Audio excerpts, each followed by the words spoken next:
The Steed Oahu. The landlord of the American Hotel at Honolulu said the party had been gone nearly an hour, but that he could give me a choice of several horses that could easily overtake them. I said never mind, I preferred a safe horse to a fast one. I would like to have an excessively gentle horse, a horse with no spirit whatever, a lame one, if he had such a thing. Inside of 5 minutes I was mounted and perfectly satisfied with my outfit. I had no time to label him. This is a horse, and if the public took him for a sheep I could not help it. I was satisfied, and that was the main thing.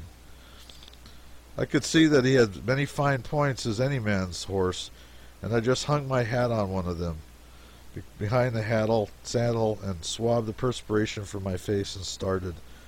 I named him after the island, Oahu. The first gate he came to he started in. I had neither whip nor spur, and so I simply argued the case with him. He firmly resisted argument, but ultimately yielded to insult and abuse. He backed out of that gate and steered for another one on the other side of the street.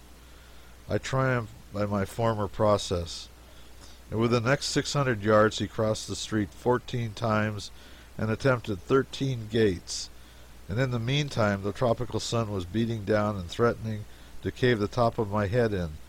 I was literally dripping with perspiration and profanity. I'm only human, and I was sorely aggravated.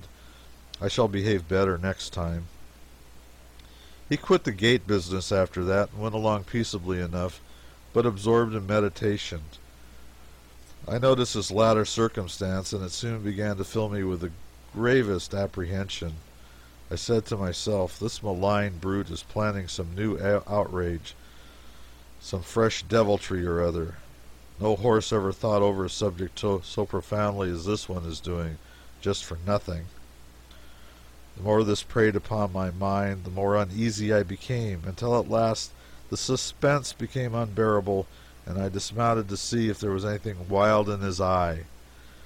For I heard that the eye of this noblest of our domestic animals is very expressive.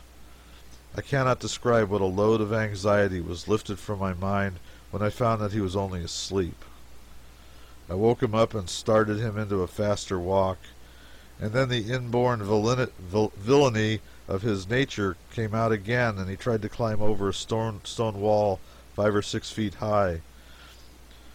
I saw that I must apply force to this horse, and that I might as well begin first as last.